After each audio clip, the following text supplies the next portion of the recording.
መጀመሪያ ስሜትን አረገብን ከቀዘቀዘ በኋላ ውይይት አካሄድን ራሱ ኤኬሌ ቀሰቀሰኝ ኤኬሌ አደራጀኝ ኤኬሌ ያደረገኝ ብሎ አወጡ ለህግ ያቀረበ ነው ጥይት ሳይተኮስ ሰው ሳይሞት ይሄ ለነሱም ተነገርኳቸው አደገኛ የሚሆነው በአጋጣሚ አሁን ያለው ጠቅላይ ሚኒስትር ወታደር ባይሆን ኖሮና ሲቪል ቢሆን ምንድን ነበር የሚያስከትለው ነው ይሄ ጉዳይ ሁለተኛ ከፑሻፑ በስተቀረ ባልተለመደ ሁኔታ በከፍተኛ መዝናናትና መሳቅ ነበር ኢንተርቪው የሰጠሁት የዛን ቀን ውስጤ ድብን እርር ያለ ማለት ነው ለምንድነው ያን ያደረከው ያላችሁ እንደሆነ ከቡራዩ ከሰበታ ከለገጣፉ አርሶ አደር ወጣት ተደራጅቶ እየመጣ ነው ሊዋጋ መንግስታችን ተነክተው ሊዋጋ እየመጣ ነው እኔ በጣም የተዝናና ነገር ካላሳየው በስተቀረ ህዝቡ ሊረጋጋ አይችልም የተዝናናው መስዬ ህዝብ አረጋግጬ ህይወት መታደግ ደግሞ የሰጣችሁኝ ኃላፊነት ነው ይሄ ውስጥ ነው ስራ የሚሰራው ተወካዮቻችን ቀደም ሲል ተከታተላችሁት ጠቅላይ ሚኒስትር ዶክተር አብይ አህመድ ከህዝብ ተወካዮች ምክር ቤት አባላት ለተነሱላቸው ጥያቄዎች ከሰጡት ምላሽና ማብራሪያ ተወሰደ ነበር ጤና ይስጥልን እንደምሏችኋል 6 ሰዓት ሆኗል ከኢትዮጵያ ቴሌቪዥን በቀጥታ የሚሰራጭላችሁ የአራት ማዕዘን የዜና ወጃችን አሁን ጀመረ መሰለ ገብሮት ነኝ አብራችሁን ቆዩ ጠቅላይ ሚኒስትር ዶክተር አብይ አህመድ መንግስት በሀገሪቱ የሚታዩ ግጭቶችና የሰላም ችግሮች እንዲፈቱ 3 መሰረታዊ አቅጣጫዎችን በመከተል እየሰራ መሆኑን ተናገሩ ጠቅላይ ሚኒስትሩ ከህዝብ ተወካዮች ምክር ቤት አባላት ለተነሱላቸው ጥያቄዎች በሰጡት ምላሽና ማብራሪያ ሰሞኑን የመከላከያ ሰራዊት አባላት ወደ ቤተ መንግስት በማምራት ያደረጉትን ህገ መንግስታዊ ድርጊት መንግስት የአመራር ጥበብ በተሞላበት መንገድ መፍታቱን አብራርተዋል አባይነጥላው ጠቅላይ ሚኒስትር ዶክተር አብይ አህመድ የኢፌድሪ ፕሬዝዳንት ዶክተር ሙላቱ ተሾመ ለሁለቱ ምክር ቤቶች የመክፈቻ ንግግር እና ወቅታዊ የሀገሪቱ ሁኔታዎችን በተመለከተ የህዝብ ተወካዮች ምክር ቤት አባላት ላነሱላቸው ጥያቄዎች ፊት ለፊት በመቅረብ ምላሽና ማብራሪያ ሰጥተዋል ጠቅላይ ሚኒስትር ዶክተር አብይ ከህዝብ ተወካዮች ምክር ቤት አባላት በጸጥታና የዜጎች መፈናቀል ጋር በተያያዘ ለቀረበላቸው ጥያቄ ባለፉት 2 እና 3 ዓመታት ለተፈጠረው የዜጎች እንግልት መንግስት ጥልቅ አዘኔታ እንደተሰማው ነገር ግን ጉዳዩ የፖለቲካ ዓላማቸውን ለማሳካት በሚጥሩ ኃይሎች ሆን ተብሎ የተፈጠረ እንደነበር አብራርተዋል በአገሪቱ ዘር ማጥፋት ነበር ለማለት ግን ጥናት የሚፈልግ መሆኑን በመግለጽ በኢትዮጵያ ውስጥ ታይቶ በማይታወቅ ደረጃ ዜጎች በራሳቸው ወገን ላይ በዚያ ልክ ጨክነው መፈናቀል ግድያ ዘረፋ ያካሄዱበት ሁኔታ በሚቀጥሉት ዘመናትም በታሪካችን ውስጥ እንደ ጥቁር ጠባሳ የሚታይ ይሆናል ይሄ ጉዳይ ዝም ብሎ በዘፈቀደ ሰዎች በግልፍተኝነት ተነሳስተው የሚያደርጉት ጉዳይ ደግሞ እንዳልሆነ እንዲሁ ሲነገር ቆይቷል ይሄ ሐሳብ ተወንጀል አይደለም የተቀናጀ የፖለቲካ ዓላማ ያለው ሀገርን በማስጨነቅ ህዝብን በማሸበር ያለውን ሁኔታ ለመቀየር ታቅዶ ታልሞ ሰው አደራጅተው ፋይናንስ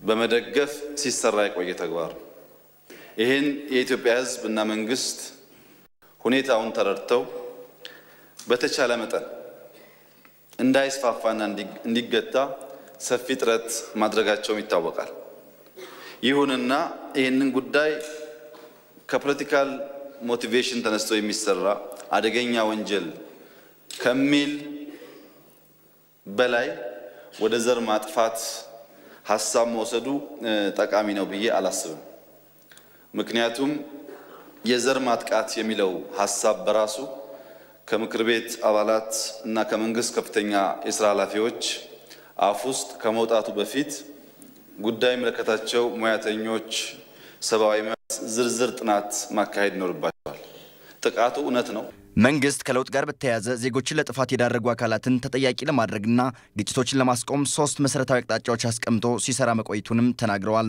የህግ የበላይነት ለማስከበርም ሰፊ ስራዎች መሰራታቸውን በመግለጽ ይህን ከማድረግ አንፃር ባለፉት 6 ወራት መንግስት በ3 ከፍሎ የሰላሙን ሁኔታ ለማየት ሞክሯል አንደኛው ግጭት ማስቆም ነው እዚህም እዚያም በተጠና ሁኔታ ታስቦበት ማንና ማንን ብናጋጭ ነገሩ ሊባባስ ይችላል ተብሎ በእቅድ በጥናት ስለሚሰራ እነዛን ግጭቶች ሲያጋጥሙ ቶሎ የማክሸፍ የማስቆም ስራ ነው። ሁለተኛው እንደ መንግስት እየሰራን ያለነው እምቅ የግጭት አቅም ያላቸውን ኤሪያዎች ለይቶ መከላከል ነው። ፖቴንሻል የግጭት ሁኔታ የሚታይባቸውን ከባቢዎች እና ግጭቶች ማምከን ነው። ይሄም ጎልቶ ወጥቶ ህዝብ ጋር ሳይደርስ የመከኑ ግን ብዙ የታሰበላቸው የታቀደላቸው የግጭት ህልሞች ቅዶች ነበሩ። ሶስተኛው ዘላቂ ሰላም ማስፈን ነው። የመንግስት ስልጣናቸውን ተጠቅመው ወንጀል የፈጸሙ ግለሰቦችንም ለፍርድ የማቅረብ ስራ እንደሚሰራ ተናግረዋል።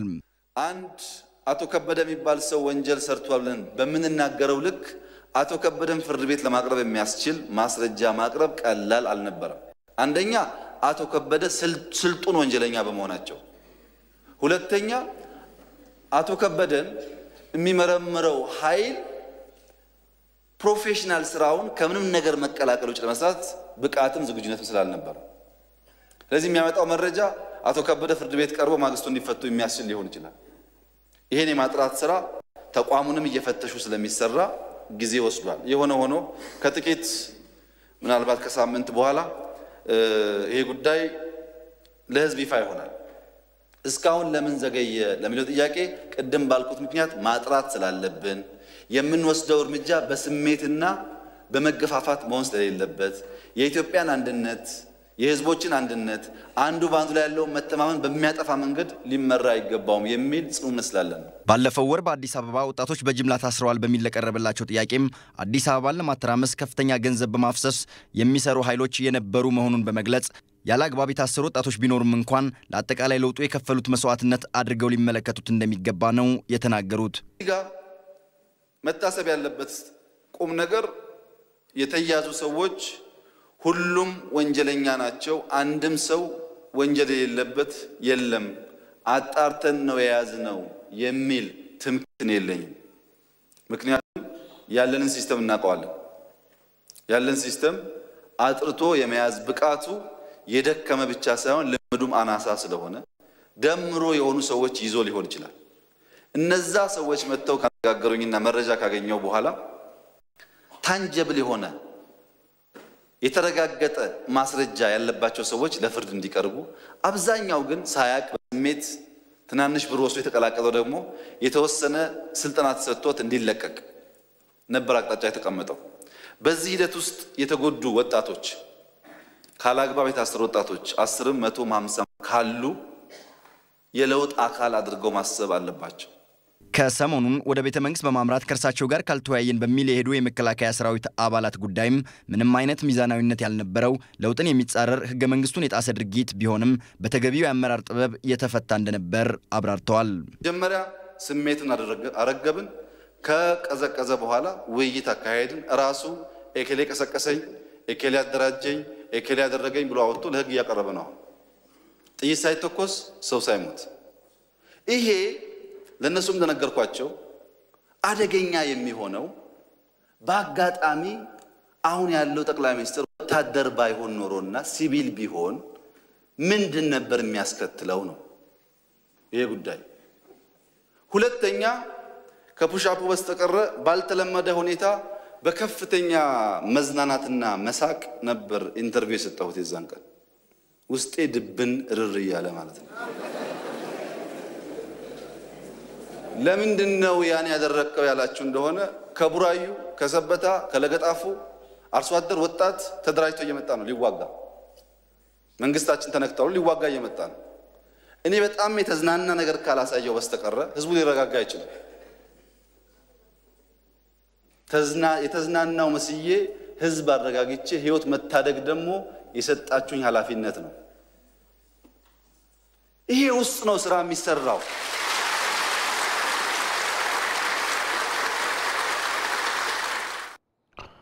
የተወካዮች ምክር ቤት ባካሄደው 3ኛ መደበኛ ጉባኤ አቶ ታገሰ ጫፎን የምክር ቤቱ አፈ ጉባኤ በማድረግ በሙሉ ድምጽ ሾመዋል። በደቡብ ክልል የዞንና ወረዳ አመራር ከመሆን ጀምሮ በተለያዩ ቦታዎች በኃላፊነት በማገልገል የሚታወቁት አቶ ታገሰ ጫፎ የደቡብ ክልል ምክትል ርዕሰ መስተዳድር በመሆንም አገልግለዋል። በፌዴራል መንግስት የመንግስት ፖሊሲ ጥናትና ምርምር ማዕከል ሚኒስቴር ዴኤታ እንዲሁም በሰው ሀብት ልማት ሚኒስቴር በሚኒስቴርነት አገልግለዋል። ባገለገሉባቸው ጊዜያት ስራቸውን በአግባቡ በማከናወን የሚታወቁ መሆናቸው ተጠቅሶ ነው ሹመቱ የተሰጣቸው።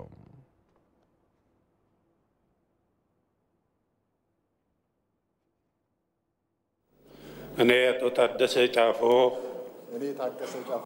በዛሬው ዕለት በሕዝብ ተወካዮች ምክር ቤት ቀርቤ የኢፌዴሪ የሕዝብ ተወካዮች ምክር ቤት አፈ ጉባኤ ሆኜ ስሾም ለሕገ መንግስቱ ታማኝ በመሆን ከሀገሪቱና ከሕዝቡ የተጣለብኝን ኃላፊነት በቅንነት በታታሪነት እንዲሁም ሕግና ስርዓትን መሰረት በማድረግ ስራዬን ለመፈጸም ቃል እገባለሁ። ከቀድሞዋ የተከበሩ የአፈ ጉባኤ ወይዘሮ ሙፈሪያት ካሚል የተረከቡት አቶ ታገሰ ጫፎ በቀጣይ ጠንክረው እንደሚሰሩም ቃል ገብተዋል። ስለሰጠኝ ኃላፊነት በጣም አመሰግናለሁ። የተጀመረውን የለውጥ ጉዞ ከዳር ለማድረስ ሁላችንም እጅ ለእጅ ተያይዘን እንደምንሰራ እምነቴ የጸና ነው። ለሁላችንም መልካም የሥራ ዘመን ይሁንልን። አመሰግናለሁ።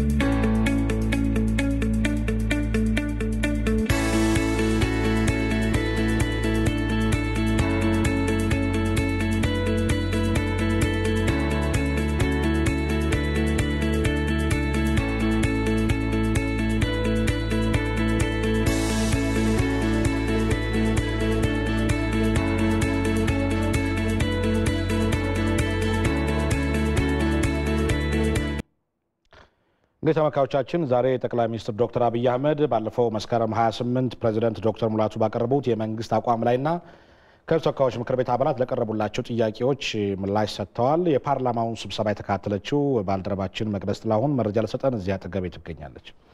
እንደማርሽ መቅደስ እንደምን ብለሃል?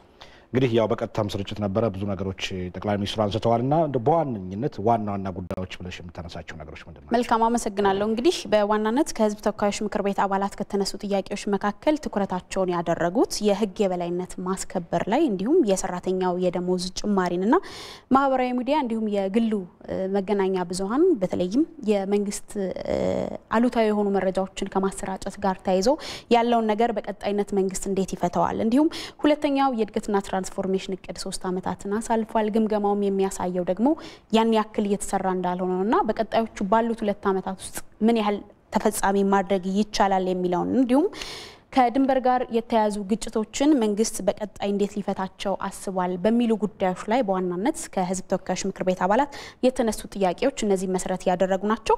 ቀደም ሲል በሄደው ዜና ላይም እንደተከታተል ነው በተለይም የህግ የበላይነትን ከማስከበር ጋር ተያይዘው ጠቅላይ ሚኒስትሩ በምላሻቸው ያነሱት አንድ ሐሳብ ነበር። ጉልበትን በማሳየት ህግ ማስከበር አይቻልም። ጉልበትን በማሳየት ብቻ ህግ ማስከበርን እኛ ተግባራዊ ብናደርገው ወዳለፉት ስርዓቶች መመለሳችን አይደለም ወይ? ስለዚህ ሁሉ ጊዜ ዜጎች የሚያነሱት አንድ ሐሳብ አለ። በተለያዩ አካባቢዎች የምናደምጣቸው ነገሮች አሉ።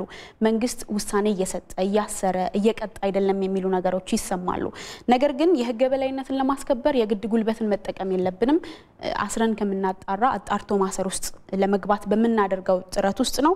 በሚቀጥሉት ሳምንታት ውስጥም እንደዚህ አይነት ነገሮችን መረጃ አሰባስበን ለህግ የምናቀርብባቸው ሁኔታዎችን ያንዳንድ ጉዳዮችን እየጨረስን ነውና በተለይም በመንግስት ስልጣን ላይ ሆነው ችግር ፈጥሯል ብለን የምናስባቸውን ሰዎች መረጃ የማጣራት ስራ መረጃ ብቻውን ያለ ማስረጃ አድርገዋል ብቻ ብለን መክሰስ አንችልም። ስለዚህ ሂደቶች በራሳቸው ያመጡት ነገር ነውና በጉልበት ህግ ላለማስከበር የሚለውን ሂደት በራሱ መንግስት ህግን ሙሉ ለሙሉ አላስከበረም የሚለው ነገር እንዲነሳ ምክንያት ነው ብሏል። ሌላው ከሰራተኞች የደሞዝ ጭማሪ ጋር ተያይዞ አንድ የተነሳ ሐሳብ አለ። በዚህ ዓመት የደሞዝ ጭማሪ ፕሬዝዳንት ዶክተር ሙላቱ ተሾመ ባነሱት የሐሳብ ላይ አልተነሳምና ለምን አልተካተተም የሚል ጥያቄ ነበር የተነሳው።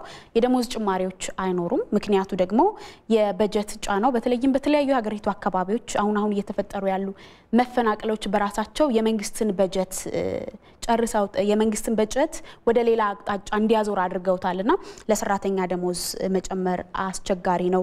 ከገቢ ጋር ተያይዞ የገቢ አቅማችንን ተጠቅመን ሙሉ በሙሉ እየሰበሰብን አይደለም። ይህ በራሱ አንድ ችግር ነው። ሌላው ደግሞ ሀገሪቱ አሁን እዳ እየከፈለች ነው። የእዳ ክፍያዋን በአግባቡ ለመፈጸም ነው። በተለይ አንድ ያነሱት ሐሳብ አለ።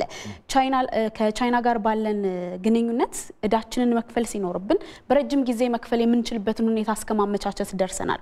ስለዚህ እነዚህ ሁሉ ባሉበት ሁኔታ ለሰራተኛ ደሞዝ ጭማሪ የሚለውን ሐሳብ አሁን ላይ ማንሳት በተለይም የኢንፍሌሽን የሚባለውን ነገር በማስከሰቱ በኩል የራሱ የሆነ አሉታዊ ተጽዕኖ ይኖረዋል ብለዋል። ሌላው የመጨረሻው ሐሳብ ምናልባትም በሌሎችም የዜና ወጃዎች ስለምናያቸው ከማህበራዊ መገናኛ ብዙሃን አጠቃቀም ጋር በተያያዘ የዚች ሀገር ችግር ብቻ አይደለም። የማህበራዊ መገናኛ ብዙሃን አጠቃቀም ያለማችን ችግር ነው። በተለይም የዚህ ሄት ስፒች ወይንም ጥላቻን የሚሰብኩ ንግግሮች በሌሎች ሰዎች ስም አካውንቶች በመክፈት የሚደረጉ ነገሮችን በራሱ ለመቆጣጠር በቀጣይ አቅጣጫዎችን እናስቀምጣለን የሚል ሐሳብ ተነስቷል። ለማቅረብ በጣም በርካታ ጉዳዮች ስለሆኑ በሌሎች ዜናዎች የምናካታቸው ይሆናል። አመሰግናለሁ። ተመልካቾች ዜናዎቻችን ይቀጥላሉ። በዚሁ በፓርላማው ላይ በያዝነው በጀት ዓመት በተለይ ለመንግስት ሰራተኞች የሚደረግ የደሞዝ ጭማሪ አለመኖሩን ጠቅላይ ሚኒስትር ዶክተር አብይ አህመድ ተናግረዋል። በንግግራቸው ጠቅላይ ሚኒስትሩ ባለፈው ወራት የዋጋ ግሽበት መቀነሱን ገልጸዋል። አላዛር ተረፍ ተካትሎታል። የመንግስት ሰራተኞች ደሞዝ ማነስ በተቃራኒው ደግሞ የኑሮ መወደድ የህዝብ ተወካዮች ምክር ቤት አባላት ለጠቅላይ ሚኒስትር ዶክተር አብይ አህመድ እንዲያብራሩ ካቀረቧቸው ጥያቄዎች መካከል አንዱ ነው። በሀገሪቱ በአጠቃላይ ከ1.5 ሚሊዮን የሚልቁ የመንግስት ሰራተኞች አሉ ያሉት ጠቅላይ ሚኒስትሩ በቂ ደሞዝ የሚከፈለው እንደሌለ ተናግረዋል። ለተመሳሳይ ስራ ተመሳሳይ ደሞዝን መክፈል ይገባል በሚል የሰራተኞችን ፍልሰት ለማስቀረትና ምቹ የስራ ምህዳርን ለመፍጠር በመጥናት ላይ ያለው የፐብሊክ ሰርቪስ የስራ ማሻሻያ የደሞዝ ጭማሪን ለማድረግ አይደለም ያሉም ሲሆን መንግስት ባሉበት የበጀት ጫናና ባጋጠሙት ዘርፈ ብዙ ችግሮች ሳቢያ በዚህ ዓመት ደሞዝ መጨመር እንደማይችል ገልጸዋል። በሚሊዮን የሚቆጠር ሰው ተፈናቀለ ሲባል ለጤናቸው፣ ለቀለባቸው፣ ለተለያየ ወጪ በጣም በርካታ ገንዘብ በሪዘርቭ ከያዝነው አቅም በላይ የሆነ ወጪ ጠይቋል። ሁለተኛው ከዚህ ቀደም በድርቅ ምክንያት የምናገዛቸው በሚሊዮን የሚቆጠሩ ሰዎች አሁንም የታገዙ ነው። ትልቁ ችግር በበጀታችን ላይ የገቢ ክፍተት ነው። ገቢ በተሟላ አቅም መሰብሰብ ባለመቻላችን የበጀት ክፍተት አሳድሮብናል። ሀገሪቱ የተከማቸ ከፍተኛ ዕዳ ያለባት መሆኑም የደሞዝ ጭማሪውን ለማድረግ እንዳላስቻለ ተገልጿል። ያሽቆለቆለውን የሀገሪቱን ገቢ ለማሳደግ የማሻሻያ እርምጃዎች እንደተወሰዱት ሁሉ ዕዳውን ለማቅለል የሚያስችሉና የተሳኩ የተባሉ የዲፕሎማሲ እርምጃዎች መወሰዳቸውንም ነው ጠቅላይ ሚኒስትሩ የተናገሩት። የተበደርናቸውን ብድሮች ወደ ኮንሴሽናል ለመቀየርና በተራዘመ ጊዜ ለመክፈል የተሳካ ዲፕሎማቲክ ስራ ሰርተናል። ለምሳሌ ቻይና ጋር ከአዲስ አበባ ጅቡቲ ያለው ባቡር በኮሜርሻል ሎን የተበደር ነው። ባቡሩ በተሟላ ደረጃ ወደብ ላይ ያለውን የእቃ ክምችት ማንሳት ሳይችል ራሱን በወጉ ማስተዳደር ሳይችል ዕዳ ክፈሉ የተባለ ሲሆን ዕዳውም ደግሞ በ100 ሚሊዮን ዶላር የሚገመት በአመት ማለት ነው። ያም ማድረግ ስለማንችል ከቻይና መንግስት ጋር ተደራድረን ዕዳው ወደ ኮንሴሽናል የተራዘመ ጊዜ ያካፈል ስርዓት እንዲቀየር ሙከራ ተደርጓል። ያለውን የበጀትና የዕዳ ጫና ለማቅለል የሜጋ ፕሮጀክቶችን ኮንትራት እስከ መሰረዝ የደረሰ እርምጃ መወሰዱ በጠቅላይ ሚኒስትሩ ተገልጿል። የተጀመሩ ፕሮጀክቶችን ለማስተካከልና ለማጠናቀቅ ይቻል ዘንድ መንግስት የተለየ ጣልቃ ገብነትን በማድረግ ላይ መሆኑም ተጠቁሟል። ከ15 በመቶ ወደ 12 በመቶ ዝቅ ያለው ሀገራዊ የዋጋ ግሽበት መጠንም ምርት መሰብሰብ በሚጀምርበት ወቅት ይበልጥ ዝቅ ሊል እንደሚችል የገለጹት ጠቅላይ ሚኒስትሩ ምጣኔ ሀብትን በማሻሻል ረገድ አበረታች ውጤቶች መታየታቸውን ተናግረዋል። አሁን ያለን ሪዘርቭ ከሞላ ጎደል አክሰፕተብል የሚባል የሪዘርቭ ደረጃ ደርሷል። ይሄ ትልቅ ኢንተርቬንሽን ነው። ብዙ ሰዎች ኢኮኖሚው ቆማል እያሉ ያወራሉ። ኢኮኖሚ በከፍተኛ ደረጃ እያገገመ ነው ያለው። ሪዘርቫችን ፊገሩን ማንሳት አስፈላጊ ባይሆንም በንጽጽር እንዳነሳውላችሁ ባለፈው ዓመት ከነበረው ኳርተር በብዙ መቶ እጥፍ አድጓል። በእነዚህ ምክንያቶች ኢኮኖሚውን አረጋግተን ኢንፍሌሽኑን ሲንግል ዲጂት እስክናደርግ ድረስ የደሞዝ ጭማሪውን ማድረግ ሰራተኛውን የማይጠቅም አጠቃላይ ማክሮ የማያረጋጋ በመሆኑ ምክንያት ዘንድሮ ለማለፍ የተገደድነው እንጂ ጥያቄው ተገቢ ስላልሆነ አይደለም። ሀገሪቱ ችግር ላይ በሆነችበት በዚህ ጊዜ መንግስት ሰራተኞች ትርፍ የስራ ሰዓትን በመስራት ጭምር ችግሩን ሊያካክሱ ይገባ ነበር ያሉት ጠቅላይ ሚኒስትሩ የተጀመረው ሀገራዊ ለውጥ እንዳይቀለበስ መስራት የሁሉም ኃላፊነት ሊሆን እንደሚገባም አሳስበዋል። ጠቅላይ ሚኒስትር ዶክተር አብይ አህመድ የተናገሩት ሌላው ጉዳይ በሀገሪቱ በተለያዩ ምክንያቶች በተከሰቱ ግጭቶች በዜጎች ላይ የደረሱ ሰብአዊ ጉዳቶች ቀጣይነት እንዳይኖራቸው መንግስት ከሚያከናውነው የህግ ማስከበር ተግባር ጎን ለጎን ሁሉም ህብረተሰብ የሰላም ባለቤት መሆን እንዳለበት ነው። ፋስካ ያለ በተለያዩ ምክንያቶች በሀገሪቱ በተከሰቱ ግጭቶች ዜጎች ከመኖሪያ አካባቢያቸው እንዲፈናቀሉና ለተለያዩ ሰብአዊ ጉዳቶች እንዲዳረጉ አድርጓቸዋል። የህዝብ ተወካዮች ምክር ቤት በሶስተኛ መደበኛ ጉባኤው የምክር ቤቱ አባላት መንግስት በዜጎች ላይ የሚደርሰውን መሰል ጉዳት ለመከላከል እየወሰደ ስላለው እርምጃ ለጠቅላይ ሚኒስትር ዶክተር አብይ አህመድ ጥያቄ አንስተዋል። ዜጎች ከሚኖሩበት ቀያቸው እንዲፈናቀሉ የተለያዩ ግጭቶችን በመፍጠር የመንግስት አሰራሮች ላይ አሉታዊ ተጽዕኖ እያሳደሩ በመሆኑና ይባስ ብሎም ህዝብ በተሰበሰበበት አደባባይ ላይ ቦምብ በማፈንዳት የህግ የበላይነት እንዳይከበር በማነሳሳት በሰዎች ላይ ኢሰብአዊ ድርጊት ሲፈጸም ተስተውሏል። በየጊዜውም አዳዲስ ክስተቶች እየታዩ ስለሆነ ጉዳዩን በማጣራት ለህዝብ ይፋ ማድረግ ያልተቻለበት ምክንያት ምንድነው? እንደ መንግስት እየሰራን ያለነው እምቅ የግጭት አቅም ያላቸውን ኤሪያዎች ለይቶ መከላከል ነው። ፖቴንሻል የግጭት ሁኔታ የሚታይባቸውን ከባቢዎች እና ግጭቶች ማምከን ነው። ይሄም ጎልቶ ወጥቶ ህዝብ ጋር ሳይደርስ የመከኑ ግን ብዙ የታሰበላቸው የታቀደላቸው የግጭት ህልሞች ቅዶች ነበሩ። ሶስተኛው ዘላቂ ሰላም ማስፈን ነው። ዘላቂ ሰላም ማስፈን የሚያስፈልግበት ምክንያት ሰው ገዝቶ ሸጦ ወጥቶ ለመግባት ምንም ችግር እንደማያጋጥመው የሰላም ስሜት ሲሰማው ማለት ነው። ያን ኢትዮጵያ ውስጥ ማምጣት ይኖርብናል። ያን ለማምጣት ዋናው የሰላሙ ባለቤት እና ዘብ የሆነው ራሱ ህዝቡ ነው።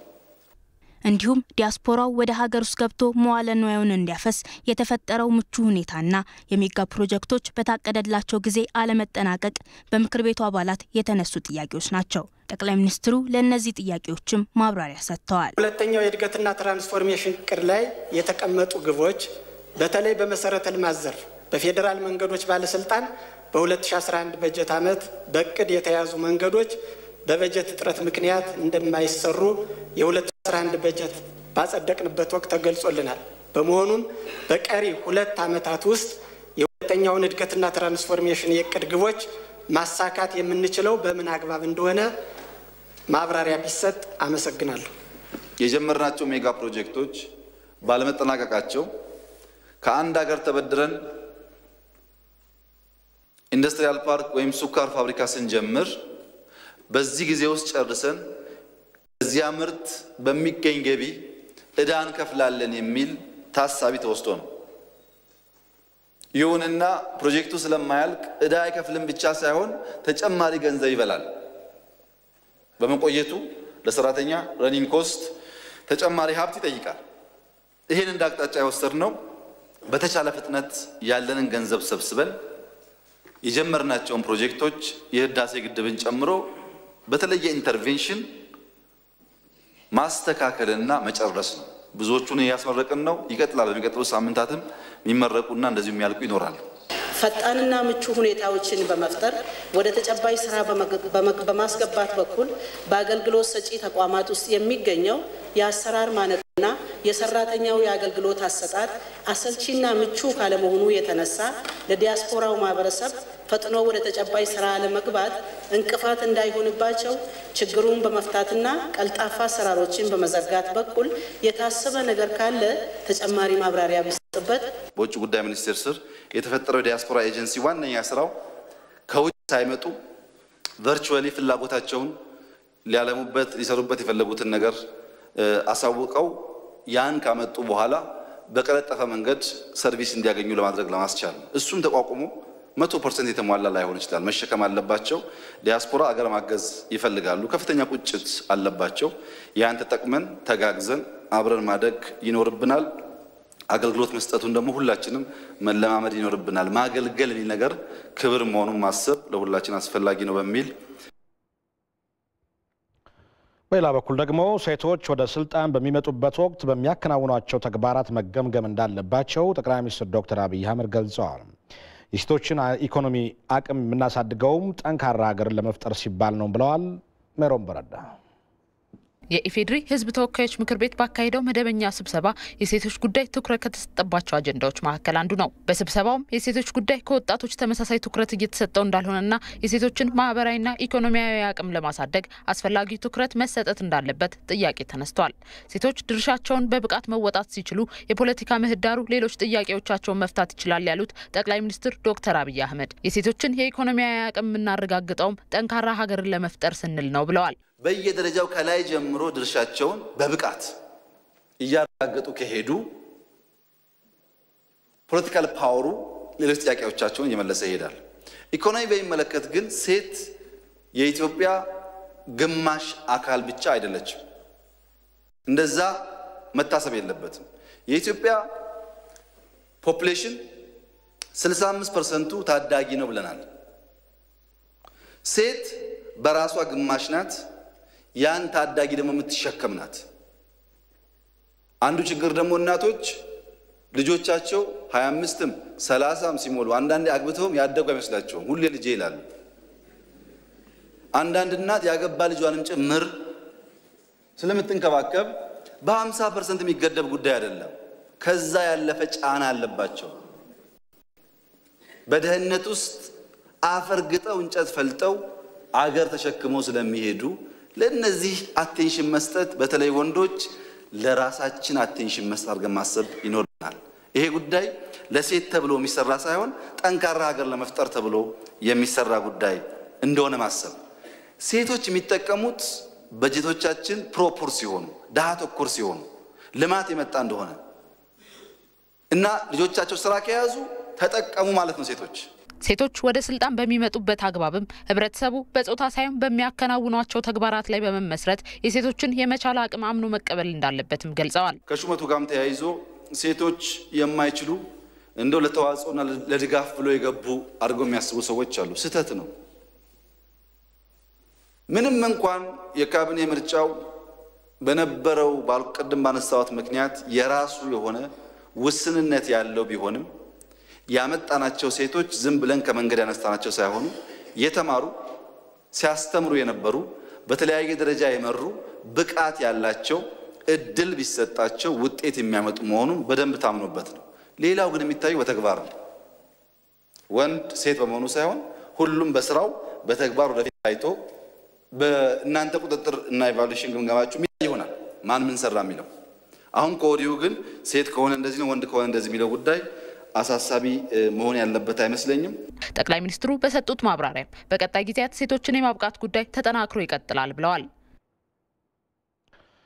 በተያያዘ ዜና በተለያዩ የመገናኛ ብዙሃን አውታሮች የሚታዩ ችግሮችን በማረም መገናኛ ብዙሃኑ የተጀመረውን የለውጥ ሂደት እንዲደግፉ መደረግ እንዳለበት ጠቅላይ ሚኒስትር ዶክተር አብይ አህመድ ገልጸዋል። በዛሬው ንግግራቸው ላይ ዮሐንስ ፍሳ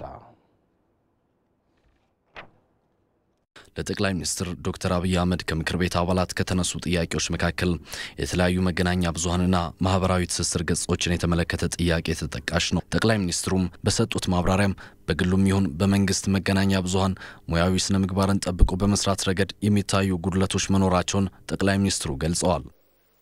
ከምንም በላይ በተለየ ሙያዊ ጥረት የሚሰሩ ግለሰቦች ምናደንቃቸው ግለሰቦች በግል ሚዲያ ውስጥ አሉ። ራሽናል የሆኑ ዝም ብሎ የማይወድሱ ዝም ብሎ የማይራገሙ ጠንካራ ነገሩን በልኩ የሚያስቀምጡ ደካማ ነገሩን በልኩ የሚያስቀምጡ ሙያተኞች እዚህም እዚያም አሉ። ችግሩ ደግሞ እዚህም እዚያም አለ። ይሄንን ችግር ለመፍታትና ለውጡ እንዳይቀለበስ ለማድረግ ከሁሉ በላይ የሚዲያ ሙያተኞች ኃላፊነት አለባቸው። ይሄ ብልጭ የሚል ተስፋ ሰጪ ሁኔታ ጨለም ሊል ይችላል። ኢትዮጵያ ውስጥ ዲሞክራሲ በተደጋጋሚ እንዳነሳውት እንደ ሳሙና አረፋ ቦግ ያለበት ጊዜ ብዙ ነው። ወዲያው ደግሞ እልም ይላል። በተለይ የሚዲያ ጉዳይ በተመለከተ የሚዲያ ሙያተኞች ትልቅ ኃላፊነት ወስደው ራሳቸው እንዳይጨናገፍ ካልሰሩ መንግስታት ጉዳይ ሲበረታባቸው ቀላሉ መንገድ ማፈን ነው። ቀላሉ መንገድ መዝጋት ማባረር ነው። ወደዛ ከሄደ ደግሞ ዘሆል የዲሞክራሲ ፕሮሰስ ወደ ኋላ ይመለሳል። ወደ ኋላ እንዳይመለስ ህዝብና መንግስት ብቻ ሳይሆን የሚዲያ ተቋማት ስራቸውን በኃላፊነት ስሜት ሊሰሩ ይገባል። በተለያዩ የመገናኛ ብዙሃን አውታሮች የሚታዩ ዘርፈ ብዙ ችግሮች ቢኖሩም ጉድለቶችን በማረም ለሀገር ግንባታ የራሳቸውን አስተዋጽኦ እንዲያበረክቱ መደረግ አለበት ነው ያሉት። ለዚህ ደግሞ የመገናኛ ብዙሃን ነጻነት ተጠናክሮ ሊቀጥል ይገባልም ነው ያሉት ጠቅላይ ሚኒስትር ዶክተር አብይ። የሚዲያ ነጻነት ተጠናክሮ መቀጠል አለበት። ምንም እንኳን ልክ እንደ ሰላም ማስከበሩ ልክ እንደ ምርጫው ልክ ሚኒስቴር እንደመሾሙ ብዙ መቀየር የሚገባን ካልቸር ያለና በሂደት የሚሰራ ቢሆንም ሚዲያውም የሚያጠፋውን ጥፋት ብቻ ከመናይ አሁን በጀመርነው መንገድ እያሰለጠን እያስተማርን ብንገራው ለዲሞክራሲያችን ይጠቅማሉ ማሰብ ጥሩ ነው። ኢሳትም የኛ ነው፣ ኦኤምኤንም የኛ ነው፣ ኢቲቪም የኛ ነው፣ ሌላው ሚዲያ የኛ ነው ብለን በጣም ጥንቃቄ በተሞላበት መንገድ ተገቢውን ድጋፍ እያደረግን ከችግራቸው እንዲወጡ ካስቻልን እውነተኛ ዲሞክራሲ የሚፈጠረው። ማህበራዊ የትስስር ገጾች በተለይ ደግሞ ፌስቡክ የሚያሰራጨው የሐሰት ዜናና የጥላቻ መልእክት የሚያሳድረውን ተጽዕኖ ለመቀነስ የመጀመሪያው አማራጭ መንግስት መረጃዎችን ለህዝብ ቶሎ ማድረስ ነው ብለዋል። ከዛ ባለፈ ግን ህጎችን በማርቀቅ ዜጎች ማህበራዊ ትስስር ገጾችን ላልባሌ ተግባር ሲጠቀሙ እንዲጠየቁ ማድረግ ሌላኛው ጉዳይ መሆኑን ገልጸዋል። የማህበራዊ ሚዲያ የሐሰት ዜናዎች፣ የጥላቻ መልእክቶች፣ የሐሰት አካውንቶች ይሄ ዓለም አቀፍ ስጋት ነው። ሁሉም ሀገር ያለ ችግር ነው። እኛ ሀገር ያለው ክፉ ችግር ምንድነው? እነዚህ ሰዎች ተቀላቢዎች ነው የምንላቸው። የተደራጁ ተቀላቢዎች አሉ። አሁን አንዳንዶቹ እስከ 100 ይደርሳሉ ይባላል። ይደራጁና ደሞዝ ይከፈላቸዋል። እያንዳንዱ ሰው 10 አካውንት አለው፣ 10 ፎቶ አለው። አንድ ቦታ ሴት፣ አንድ ቦታ ወንድ፣ አንዱ ኦሮሞ፣ አንዱ ጋር አማራ፣ አንዱ ጋር ትግራይ ሆኖ ነው ፎቶ የሚያወጣው። ዋና ስራቸው ለምን እቺ ውሃ ጎደለች እያሉ የማያውቀውን ሰው ማዘናጋት ነው። ይረባረባሉ በኮሜንት በመናምን እየገቡ በአንድ ጊዜ ኤሪያውን በዛ ኔጌቲቭ ኢነርጂ ይሞላሉ። ይሄ የሚፈታበት መንገድ 2-3 ነው። አንደኛው መፍቻ መንገድ ትክክለኛ መረጃ ቶሎ መስጠት ነው። የውሸት መረጃ ሰው እንዳያደናግር ትክክለኛ መረጃ መስጠት። ይሄ በዓለም ደረጃ ሄት ስፒች እና እንደዚህ አይነት አካውንቶች ህግ የማውጣት ስራ እየተሰራ ነው። እኛም እያወጣን ነው።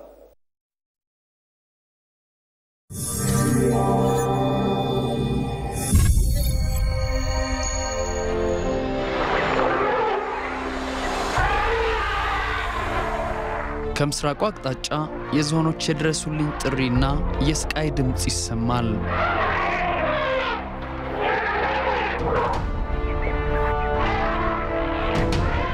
ይሄኛው የዝሆኑ ኮቴ ነው ልበል? አዎ ይሄው የዝሆኑ ኮቴ ነው።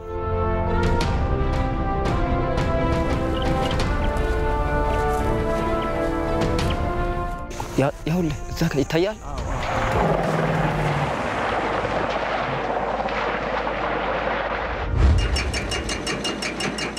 በኢንቨስትመንቱና በእንስሳው መካከል ግጭት ይፈጠራል።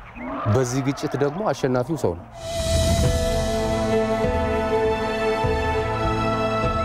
ዝሆን ተገሎብናል። እንደውም አጽሙ ይሄው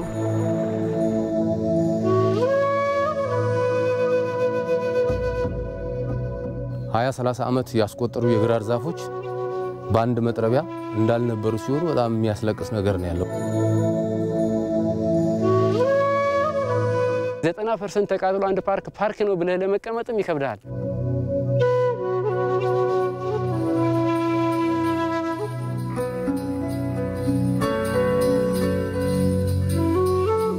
በፓርኩ ክልል ውስጥ በህጋዊ መንገድ ፍቃድ አግኝተው ከ3770 በላይ የሚሆኑ አርሶ አደሮች እያረሱ ይገኛል። ቅድሚያ የነበረውን እንደማስወጣት ጭራሽ እዛ እያጠናከራቸው ነው ያለው።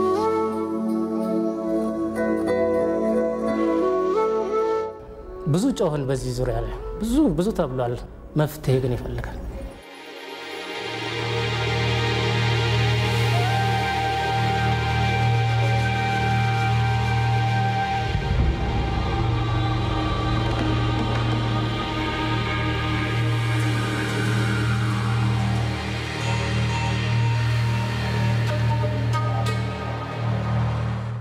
ዜናዎቻችን ይቀጥላሉ። ፕሬዝዳንት ዶክተር ሙላቱ ተሾመ ለይፋዊ የሥራ ጉብኝት ወደ ዴንማርክ አቀኑ። ፕሬዝዳንቱ በዴንማርክ በሚኖራቸው ቆይታ ከሀገሪቱ ጠቅላይ ሚኒስትር ሎክ ራሙሰን ጋር ተገናኝተው በሁለቱ ሀገራት ሁለንተናዊ ግንኙነት ላይ ምክክር ያደርጋሉ። በተጨማሪም በዴንማርክ የሚካሄደው የተለያዩ ሀገራት መሪዎች በሚሳተፉበት የዓለም አቀፍ አረንጓዴ ልማት ትብብር ጉባኤ ላይ ተገኝተው ንግግርም ያደርጋሉ። ጉባኤው በዘርፉ የተመዘገቡ ውጤቶችና የወደፊት አቅጣጫዎች ላይ ምክክር ያደርጋሉ ተብሎ ይጠበቃል። ዘገባውን ያደረሰን ሪፖርተራችን ጌታቸው ጫኔ ነው። ባለፈው መስከረም ወር በአዲስ አበባ በተፈጠረው ግጭት ተጠርጥረው በቁጥጥር ስር ውለው የነበሩ ከ1100 በላይ ወጣቶች የተለያዩ የእርምት ስልጠናዎችን ወስደው ዛሬ ተለቀዋል። በዚህ ጉዳይ ላይ ተጨማሪ መረጃ ሊሰጡን የአዲስ አበባ ፖሊስ ኮሚሽን ኢንዶክትሪኔሽን እና ሕዝብ ግንኙነት ምክትል ዳይሬክተር ኮማንደር ፋሲካ ፈንታው በቀጥታ የስልክ መስመራችን ላይ ይገኛሉ። እንደምን ዋሉ ኮማንደር? ሰላም ነው። ሰላም ነህ? እሺ፣ ወጣቶቹ አሁን ለምን ነበር የታሰሩት ከሚለውን ጀምሮ እስቲ። አመሰግናለሁ። እንግዲህ ወጣቶቹ ባለፈው በከተማችን ላይ በነበረው ሁከትና ግርግር ቀጥታ የሁከቱ ተሳታፊ የሆኑ ሰዎች ከኋላ ሆነው እነሱን ከፊት በኩል እያበረታቱና እጃዝ እያሉ ሲያነሳሱ ስለነበረ በዛ ላይ በማወቅም ሆነ ባለማወቅ ችግር ውስጥ የገቡ ወጣቶች በመንግስት በኩል ትኩረት ተሰጥቶ ትምህርት ወስደው እንዲወጡ ለማድረግ ነው የተያዘው። በዋናነት ይህን ሲፈጽሙ የነበሩ ሰዎች ኋላ ስለነበሩ በእነሱ ላይ የማጣራቱ ስራ እንዲቀጥል፣ እነዚህ ደግሞ በተለያየ አጋጣሚ የገቡ ስለሆነ ትምህርት እንዲያገኙ ተብሎ የገቡ ናቸው። ጥሩ። እንግዲህ እንደዚህ ከሆነ እዚሁ ባሉበት መታረም አይችሉም ነበር ወይ? ለምን ማሰር አስፈለገ?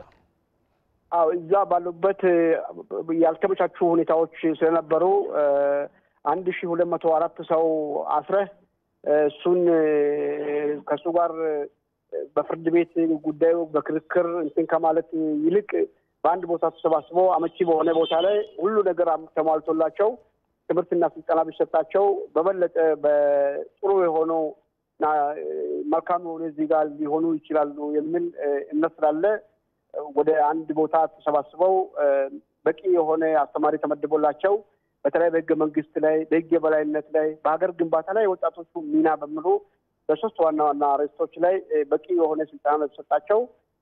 አዲስ አበባ አድርገን እንዳንሰለጥን ያልተመቻቹ ሁኔታዎች ስለነበሩ ብቻ ነው። ጥሩ ኮማንደር፣ አሁን ዛሬ ሙሉ በሙሉ ተለቀዋል?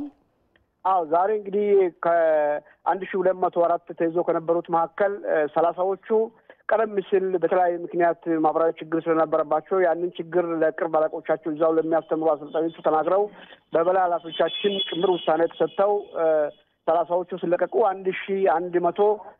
1174 የሚሆኑ ወጣቶች ዛሬ ያው ተሽከርካሪ ቀርቦላቸው ወጥቷል።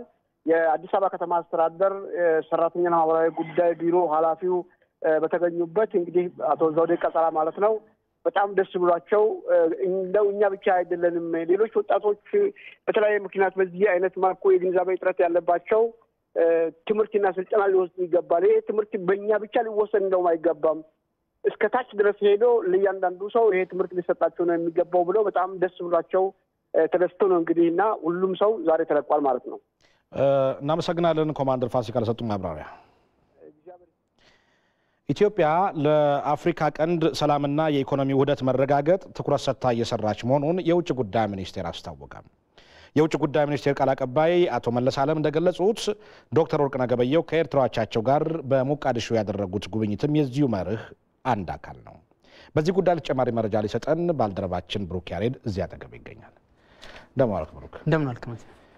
እንግዲህ የውጭ ጉዳይ ሚኒስቴር ቃል አቀባይ አቶ መለስ ያነሷቸው ነጥቦች ምንድን ናቸው? ከዚሁ ጋር በተያያዘ እንግዲህ ያው የዛሬው መግለጫቸው ሁለት ነገር ላይ ያተኮረ ነበር። አንደኛው ጎረቤት ተኮር ዲፕሎማሲ በመስራታችን ለውጦች እየመጡ ነው የሚለው ነው። ከዛ በተጨማሪ ደግሞ የዜጋ ዲፕሎማሲ ላይ የተጀመረው ስራ አሁንም ተጠናክሮ እንደሚቀጥል ነው። የዚህ ጎረቤት ተኮር ዲፕሎማሲ ላይ እንግዲህ ይፈታል ተብሎ ተስፋ ሁሉ የተሟጠጠበትና ለውጥ አይመጣበትም የተባለው የኢትዮ ኤርትራ ግንኙነት አንዱ ማሳያ ነው። ይሄ ግንኙነት ከተጀመረ በኋላ ደግሞ ቀጠናውን የሰላምና የኢኮኖሚ ትብብር ለማድረግ ብዙ ስራዎች እየተሰሩ ነው። ከጅቡቲ ጋር እንግዲህ ቀጥታ ከአስመራ ወደ ጅቡቲ አምርተው ነበር ከዚህ በፊት ዶክተር ወርቅነህና የኤርትራ ውጭ ጉዳይ ሚኒስትር ኡስማን ሳላህ ባሉበት ማለት ነው፣ ከጅቡቲና በኤርትራ መካከል ያለውን ችግር ለመፍታት። ከዛ ደግሞ አሁን በሞቃዲሾ ጉብኝት አድርገዋል። አሁንም ኡስማን ሳላህ አብረዋቸው ነበር። በነገራችን ላይ ከወራት በፊት በአስመራ የተፈረመ ስምምነት ነበር ሶማሊያ ጅቡቲና ሶማሊያ ኢትዮጵያንና አስመራን አንድ አድርጎ ኢኮኖሚ ትብብርን ለማጠናከር የሚያስችል ይሄ ስምምነት ምን ላይ እንደደረሰ ከጠቅላይ ሚኒስትሩም ከውጭ ጉዳይ ሚኒስትሩም እንዲሁም ደግሞ ከፕሬዚዳንት አብዱላሂ መሐመድ ፎርማጆ ጋር በመሆን ውይይት ያደረጉበትና የስምምነቱ መስመር የታየበት ጉብኝት እንዳደረጉ ነው የገለጹት።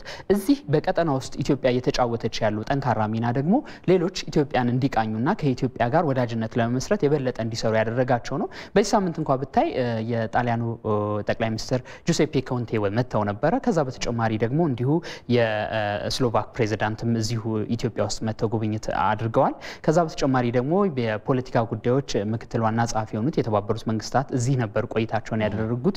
የስነ ህዝብ ምክትል ዋና ጸሐፊውም እዚህ ቆይታ አድርገው ነበር። የዓለም ባንክና የአፍሪካ ህብረት የአፍሪካ ልማት ባንክ የስራ ኃላፊዎችም በኢትዮጵያ ቆይታ አድርገዋል። ይሄ የሚታየው ምንድነው? በምስራቅ አፍሪካ ያለውን የአለመተማመን የጥርጥር ፖለቲካና እርስ በርስ የመጠላለፍ መንገድ በመተው ወደ ሰላምና ወደ አንድነት ወደ ኢኮኖሚ ትብብር እንዲመጣ ኢትዮጵያ በርካታ ስራዎችን ሰርታለች። በዚህ ስራዋ ደግሞ በዓለም አቀፍ ደረጃ ጥሩ ተቀባይነት እያገኘችና ከኢትዮጵያ ጋር መስራት ከሀገራቱ አካባቢ በቀጠናው የበላይነትና የተሻለ ትብብር መፍጠር ያስችላል በሚል እየሄዱ መሆኑንም እንደሚያሳይ ነው የገለጹት አቶ መለስ አለም። ከዛ በተጨማሪ ያነሱት እንግዲህ የአውሮፓ ጉብኝትን ነው። ጠቅላይ ሚኒስትር ዶክተር አብይ አህመድ በቀጣዩ ሳምንት አጋማሽ አካባቢ ወደ ፈረንሳይና ጀርመን ይሄዳሉ።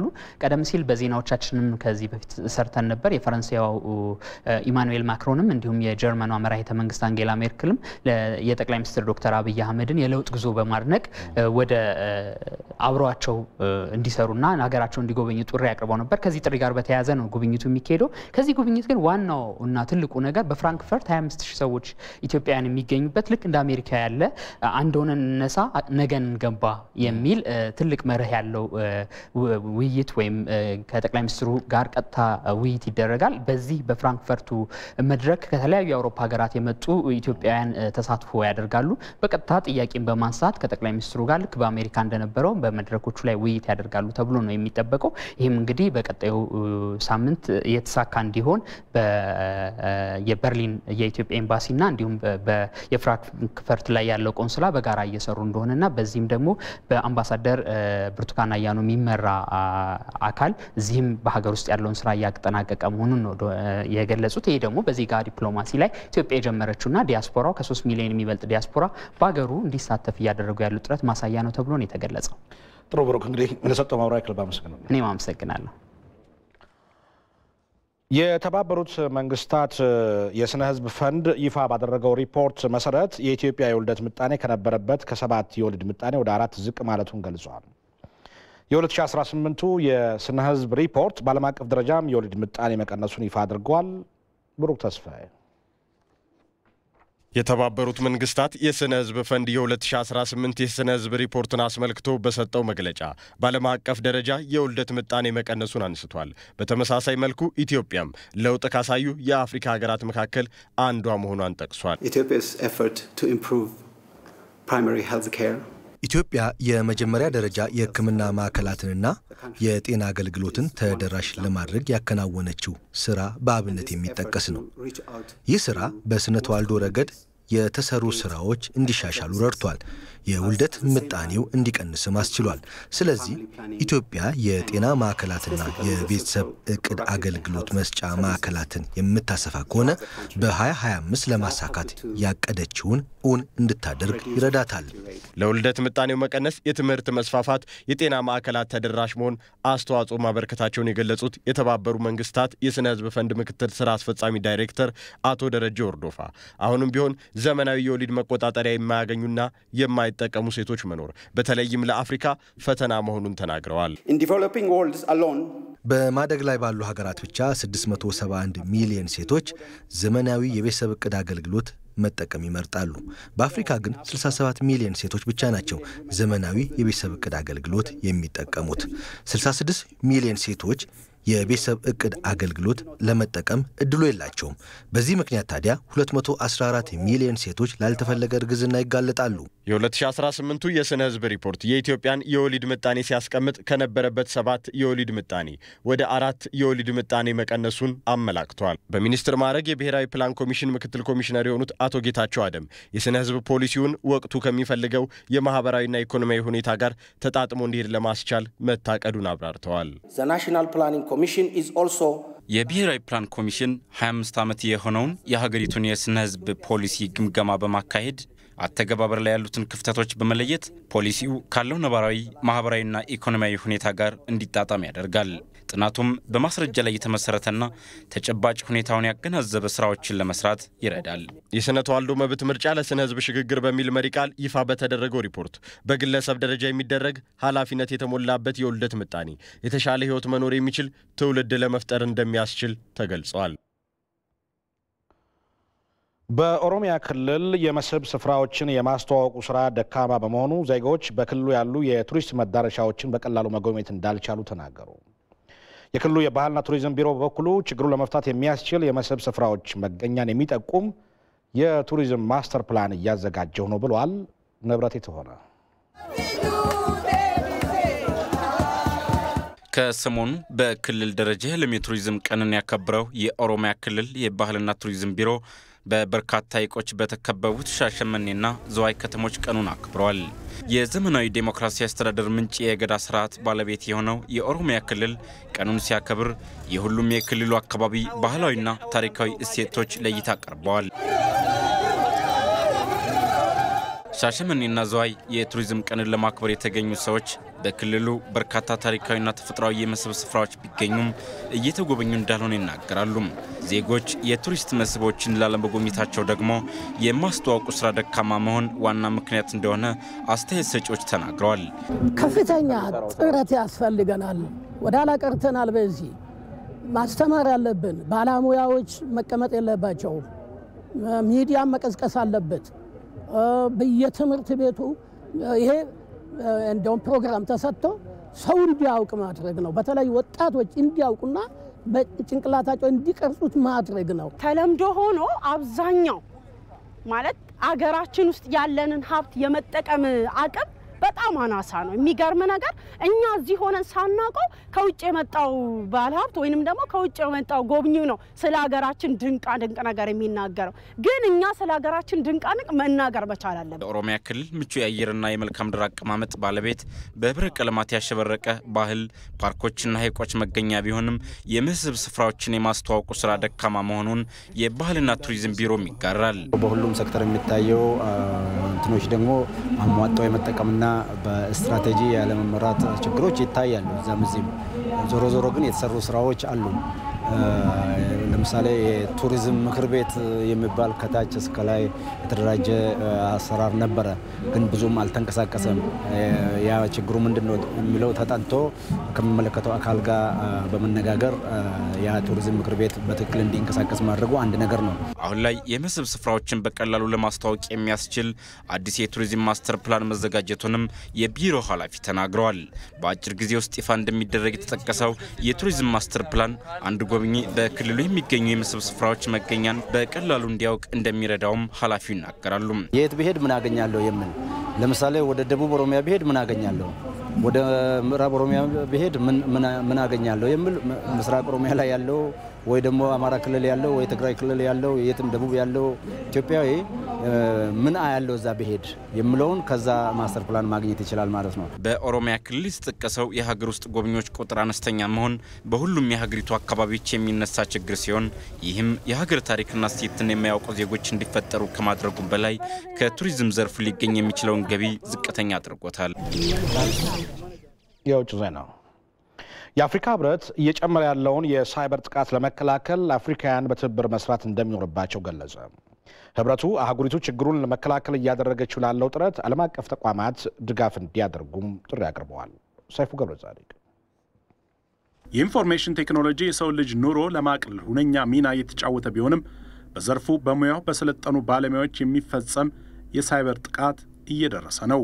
የምዕራባውያኑ ጭምር ፈተና የሆነው ይህ ችግር የአያላኑ መሪዎች የፖለቲካ መነታረኪያ ሲሆንም ይታያል። የሳይበር ጥቃቱ አህጉሪቱንም ጭምር እያስቸገረ በመሆኑም አዲስ አበባ የአፍሪካ ህብረት የሳይበር ወንጀል ላይ ያተኮረ የምክክር ጉባኤ ተካሂዷል። በኦንላይን በሚካሄደው ግብይት ውስጥም እነዚህ የሳይበር ጥቃት ፈጻሚዎች ከፍተኛ ጉዳት ሲያደርሱ ይታያል። የፈጠራ ውጤቶችና የግለሰብ መረጃዎች መመዝበርን ጨምሮ እየተፈጸሙ ያሉ ወንጀሎች የደህንነት ስጋት ደቅነዋል። በአፍሪካ ህብረት ኮሚሽን የመረጃ ማህበረሰብ የስራ ሂደት ኃላፊ ሞክታር ይርሊ አባል ሀገራት ችግሩን ለመከላከል በጋራ መስራት ይኖርባቸዋል ብለዋል። is first awareness. የኛ የመጀመሪያ ዓላማ ግንዛቤ መፍጠር ነው። ሁለተኛው ደግሞ አባል ሀገራት በመከላከል ስራው ውስጥ በንቃት በትብብር እንዲሰሩ ማድረግ ይሆናል።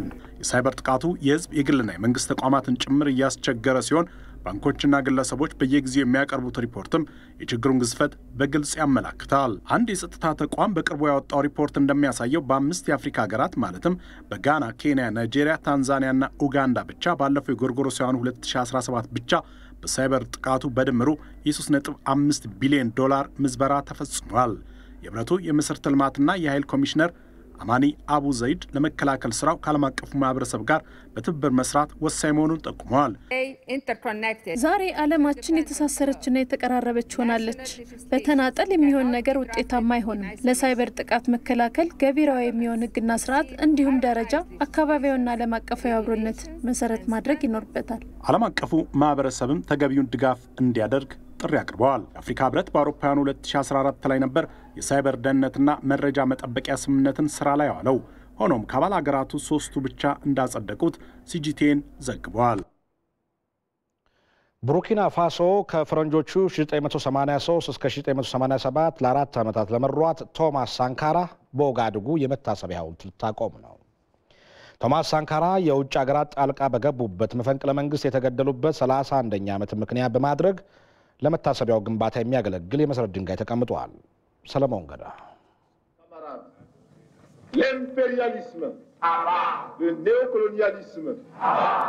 ቶማስ ሳንካራ ወደ ስልጣን ሲመጡ በፈረንጆቹ 1983 ቡርኪና ፋሶ በድህነት የዛለች ከአጠቃላይ ህዝቧ 90 ከመቶ ያልተማረ የእናቶችና ህጻናት ሞት ደግሞ ከፍተኛ ነበር። ይህን ለመቀየር ነው አዲስ አስተሳሰብን ይዘው ብቅ ያሉት ሳንካራ። ይህች ሀገር ድሃ አይደለችም።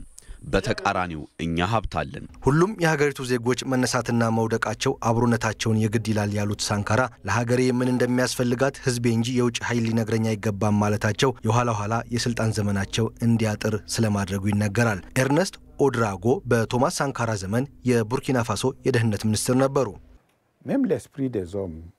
መጀመሪያ አስተሳሰባችን ነው የቀየረው። አንቅቶናል።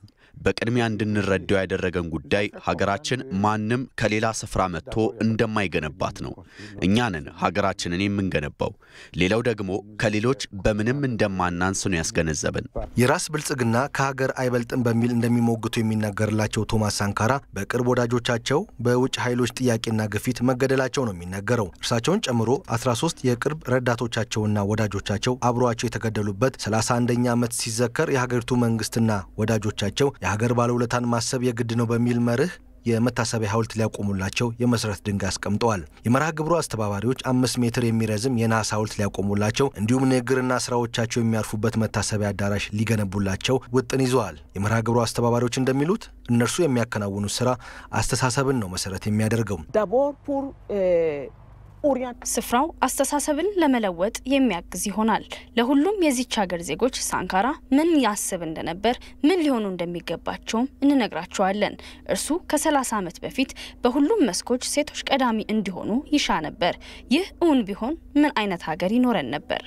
ለፈጠራ ምቹ ሁኔታን ያነገበ ይሆናል የተባለው መታሰቢያ የሰብአዊነትን እሴቶችና ፍትህን ለማስገንዘብም አቅም ይፈጥራል ተብሏል። ሉክ ታምቢሆ የመርሃ ግብሩ አስተባባሪ ናቸው። ሳንካራ እንደ ፕሬዝዳንትም በቡርኪና ፋሶ ድሆችን ለማብቃት ታግሏል። እኛ ባለንበት በዚህ ቀጠናም ይሁን በመላው አፍሪካ መሪዎች ይህን እንዲያደርጉ ምሳሌ ሆኗል። ለሀገር በአርበኝነት መሰለፍና ዋጋ መክፈል ከራስ በላይ ክብር መሆኑን ምሳሌ ያስቀምጧል። ለመታሰቢያው ግንባታ የሚውለው ገንዘብ ከሀገሪቱ መንግስት ከዜጎችና ከግሉ ዘርፍ ለማግኘት ተስፋ የሰነቁት አስተባባሪዎቹ በሀገር ልጆች ዕውቀት ግንባታውን እናከናውናለን ማለታቸውን ደግሞ ሲጂቲኤን ዘግቧል። በመቀጠል የዛሬውን የአየር ሁኔታ ትንበያ ተከታትለን እንመለስ።